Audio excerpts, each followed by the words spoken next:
having to speak after Lincoln.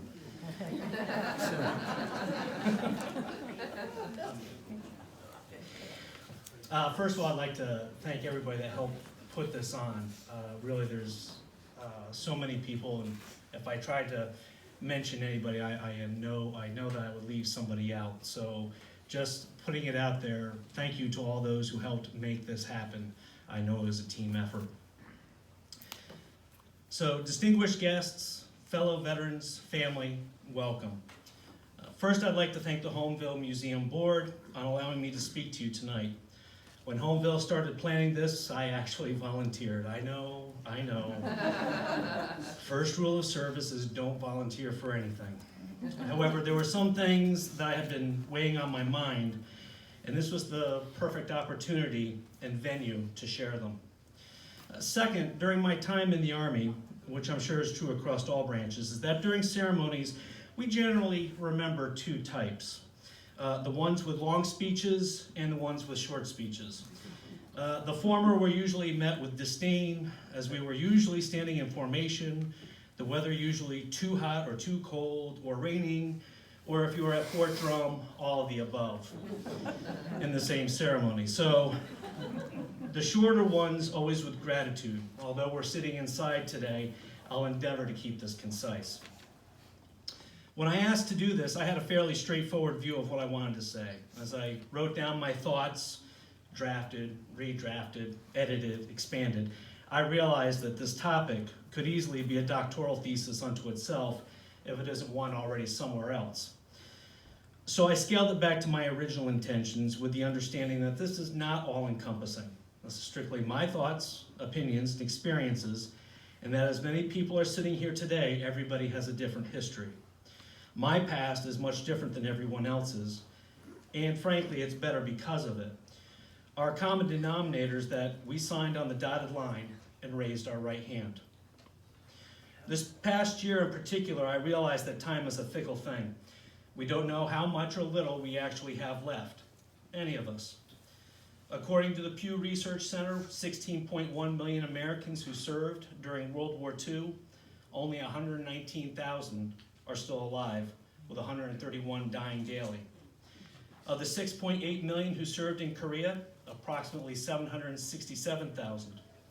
There are 5.6 million living veterans from the Vietnam era and 7.8 million in the Gulf War era. In 1980, the United States Census Bureau listed about 18% of adults as veterans, but in 2022, it was only 6%. Wow. We are older, grayer, some with receding hairlines. We are a different version of the long gray line. That being said, we are all still relevant, and although sometimes we take our fellow veterans for granted, these veterans are the ones that I personally needed to recognize before it was too late.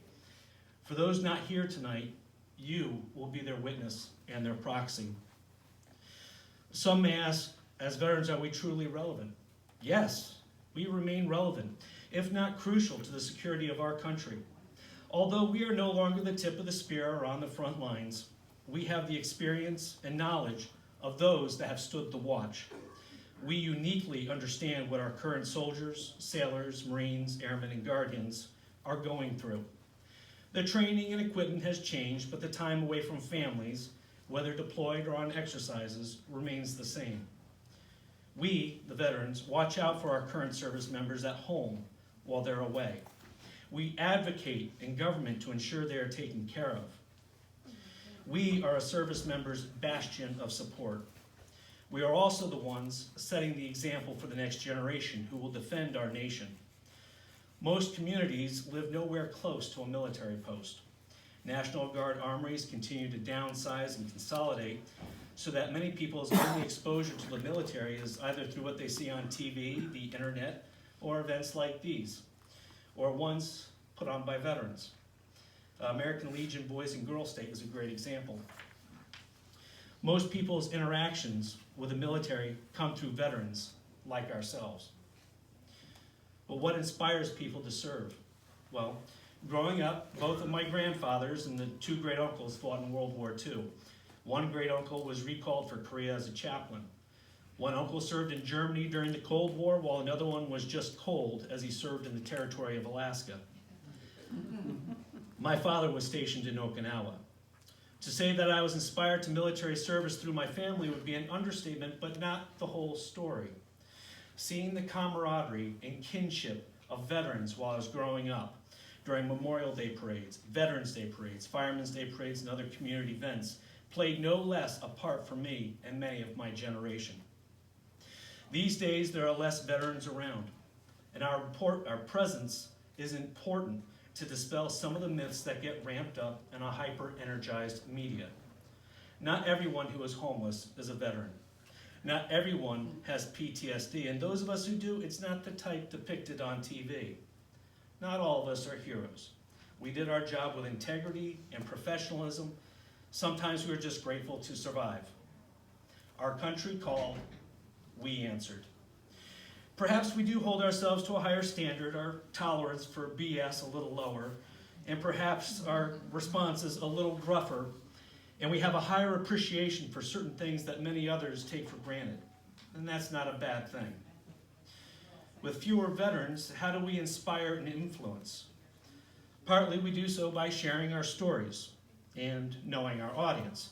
And that being the case, I'll tell my World War II pilot joke later. I wish my grandfathers had shared any of their experiences. Now, I'm not looking for war stories, but there are lessons that we've learned from our hardships, and sometimes a parable is a great way to pass that on. Sometimes our children or our grandchildren just like to know the history of you. It is something that once we are gone, it dies with us. So I'd ask those who are able, share your story or write it down and put it off to the side for the future.